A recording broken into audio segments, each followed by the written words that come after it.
Yo. Hello and welcome to the Mind Over Matter show.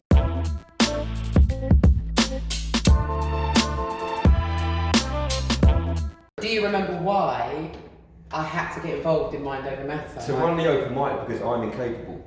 It was a shambles, guys. So what was happening was, had this amazing open mic. There was no time limit. Obviously, because the nature of what we do and what we're talking about. I'm never going to interrupt someone. Like, different events have different ways of doing it. Some people just start playing music. There's different ways to do it. I think our general rule is we just level with people and let people know we want to get on as many people as possible. And I think it got to the point you have to have a line. When events drag on, it's too much. It's just people start leaving. There was one event where by the time the last headliner came on, there was like half the people. But that doesn't happen anymore because we have, I feel like, a really strong format, and I think that's the secret to any good event, is there is a format. People know what happens when they arrive, they know what the structure of the show is. The show wouldn't be what it was without the open micers that come in and 100%. Share. And I feel that what's really great about Mind Over Matter is we'll get feature acts that come and do full sets, but they will every now and then just pop up and come and share on the open mic. Yeah. And I think that's really special, that our features and those people that are headlining don't just come into Mind Over Matter to get a paycheck.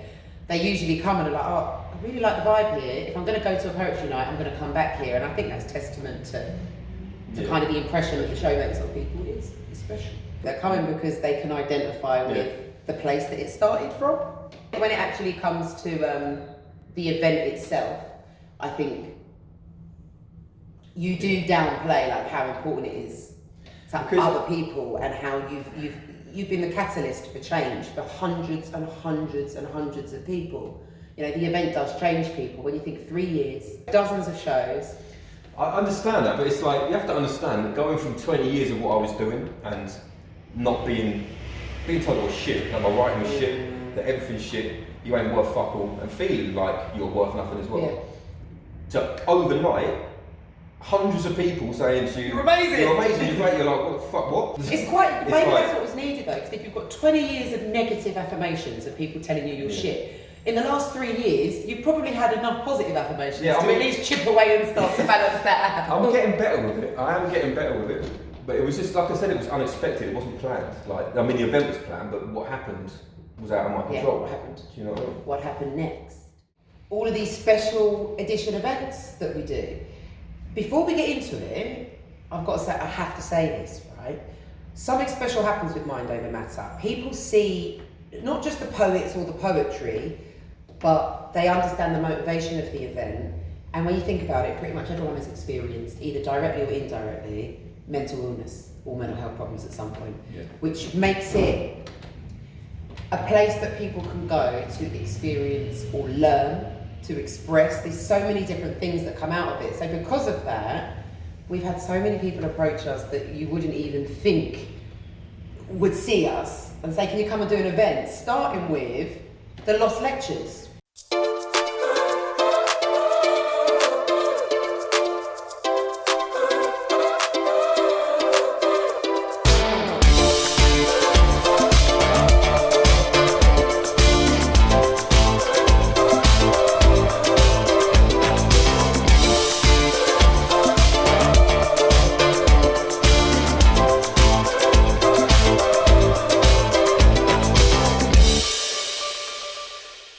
Those of you that aren't familiar with the Lost Lectures, shout out Julian. It's kind of TED Talk meets secret cinema. Really amazing speakers, really forward thinking, and to be brought on board not just as speakers, but they invited us every single lecture. Mind Over Matter were there, and they trusted us. 3 lectures a week, and we programmed that. I mean, the artists involved, it was powerful. That was the beginning, I think, of us realising there's a space for Mind Over Matter outside of just these events, you know. There are other events we can explore, and let's take it to the community. And what was great about that, no one came to those lectures really to see spoken word poetry, they weren't expecting it, but people left there wanting to know more, wanting to come to the events. We've done an incredible amount of work, guys, for the, not just the community, but specifically for the mental health community. And it's something that I can't wait for us. We've spoken a few times about continuing to develop our clinical arm, which is why we have Anna. How many shows do you know that have a resident psychotherapist? And I think that is because this isn't like a phase for us or a fashionable statement of, oh, let's do a show to promote mental health because everyone seems to be doing it. We do this because it means a lot to us and we care about the people that come and we know that it can be triggering. I was aware of it from the first event. I saw her perform a flow and I've seen her do her videos online. Yeah. And she'd never been to Mind Over Matter, and so I just messaged her one day and I just put it to her. I was like, would you like to come and be our resident psychologist? And it like grew from there. Because it's true, man, like some things can trigger people and I'm not equipped to deal with a lot of things. Yeah, and we had always provided, like Poetry Prescribed do as well, we've got an incredible database, useful contacts, all of the, we've signposted people to all the right places, but I think that we just felt that that wasn't enough to be able to signpost someone, and how much better to say, actually, if you want to talk to someone tonight, we have someone here that you can talk to. Just makes it an even safer and even more secure space for people. Have I told you that we've got a holistic arm now as well? Yes, this is something else that Fisky does, guys, okay? And it's both a blessing and a curse. It works really well, but the way this man's mind works is, if he gets bored, especially, it's not just when you get bored, but if you do get bored, we could have a phone call after we've not spoken for a few weeks and he would have mapped out world domination for Mind Over Matter. And it literally happens. Australia is a classic example. Lost Lectures triggered something in this man because after Lost Lectures, we did London Academy of Excellence. We had events at Birmingham University. Shout out Gemma. Yeah, Man shout out Gemma and the Man Down Project, man. And that, I mean, Birmingham Uni, that was an incredible experience. So we went. Did Desi come to that as well? No. True, tremendous. Tremendous and Poet Curious. Yeah, tremendous and Poet Curious, another cornerstone. Yeah, he was not just of the community, but of Mind Over Matter now. The second event he had lined up. Yeah, he's like a legend in the game. I love working with Poet Curious. Like, and on this occasion, we did a workshop first before the event. Yeah, we ended with the event, and one of the heads of department during the workshop. It was only a 45-minute workshop, so I had 45 minutes to show people the power of poetry.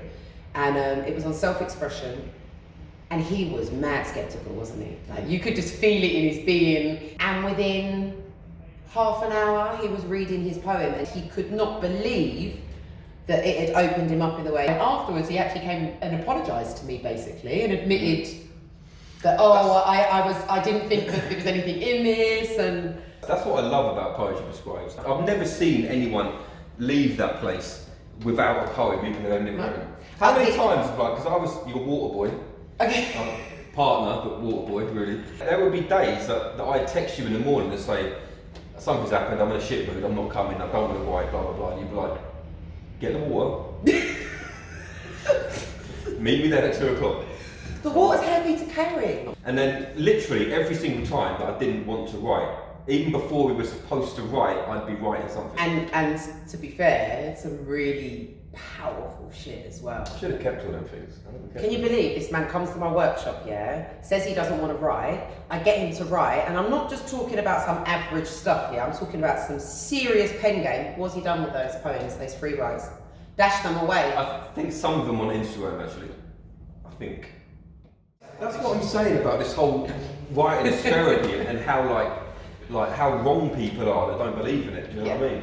And that's been an ongoing thing because you've had people directly. You had to respond to somebody that didn't they put up quite a negative post about the fact that poetry shouldn't be used as therapy. It just is healing. Like no one said it to me directly, but it's things that be told to me, and like someone said that you shouldn't perform like deep poetry in front of a crowd. I'm like, what sort of fucking poetry events you go to? You don't know who in that crowd leads. There's been two things, like people like message me, or like when I'm on podcasts or interviews, like they put questions to me.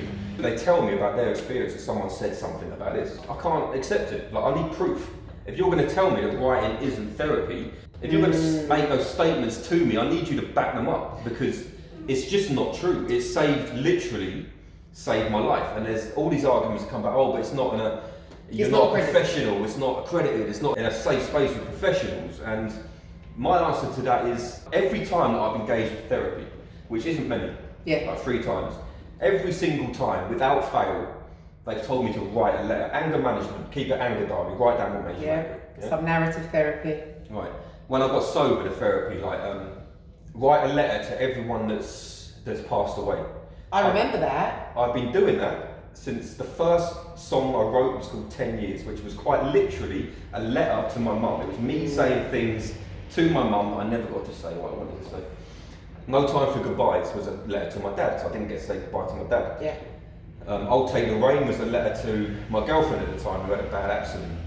And all these songs, and the woman said to me, just write a letter. I was like, I've been doing that for 20 years. Is that it? I think. And my issue with it is the blanket statement, because if you're talking about grief, if you go to a counsellor and say I'm grieving this and that, and to be completely honest, like me and Anna talk about this sometimes, and what I learned from Anna was writing's a big part of it. Yeah. But also the relationship between you and the counsellor, where it's just about you, where it's not about someone else, and you say something, oh, but I had it worse, or there's none of that there.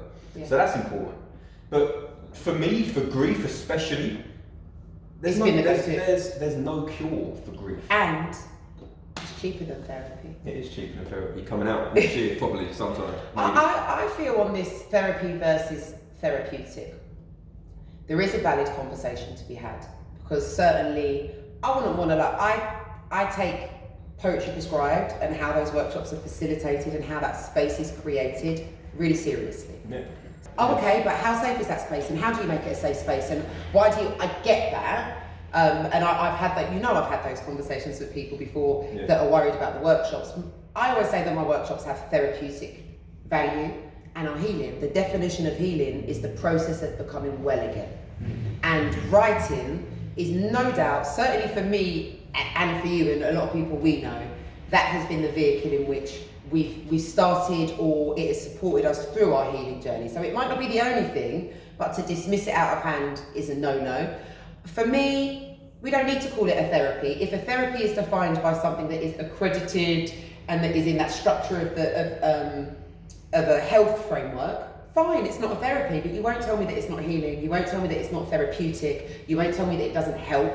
I will not be told that I shouldn't do it, because it does. Come on, yes. It does.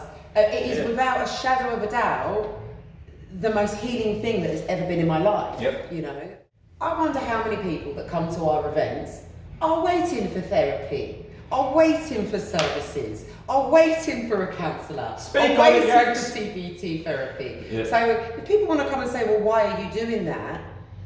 Is anyone out here on a waiting list to see a therapist right now? Because if you are, some of you could have been waiting for months, some of you could have been waiting for years, and then even when you do get a therapist, there's no guarantee that you're going to click or that therapist is going to work. So if you want to come and enjoy some healing poetry in the meantime while you're waiting... This is a whole nother conversation. I mean, we could do a whole episode and we should explore this, because there is a debate to be had. It is important that these spaces... I'm not saying they need to be regulated, but I do believe, like for me, if someone else put up therapeutic workshops, I would be curious, okay, what do you do to make it a safe space? How do you, I've done now 3 years of workshops, so I know how my space works, and it's been spoken on time and time again and reaffirmed. We know mine no matter what. We also have Anna, who's a qualified psychotherapist who also runs workshops, where she's creative and psychotherapeutic. So I feel like Mind of Matter it's not just like, I know every poetry event's a safe space, but I genuinely feel like Mind of Matter is a properly safe space, because we have professionals there. Yeah. It's evolving all the time. We've got this format that works, but that doesn't mean it's not subject to change. We take feedback from you guys really seriously, so nothing is dismissed out of hand ever, and if it's a serious point, especially around stuff around safeguarding and safety, we're always open to listen, but nothing's going to stop us using poetry to help people. What happened before therapists? What happened before psychologists? I think man always seeks to express. That's the state of it. That's the human state. Like, we seek to express and to record time and to record how we feel, from cave paintings to pictures to text to prose to song. And it's not just spoken word; it's all art. Like painting is therapeutic. It is Drawing's actually. therapeutic. Yeah. Everything. Just stop telling people to stop writing. Seriously, it winds me up. Just let us write. It makes us feel good, okay? So just let us do what we're doing and write poetry. Bloody leave us We're alone. not stopping for anyone.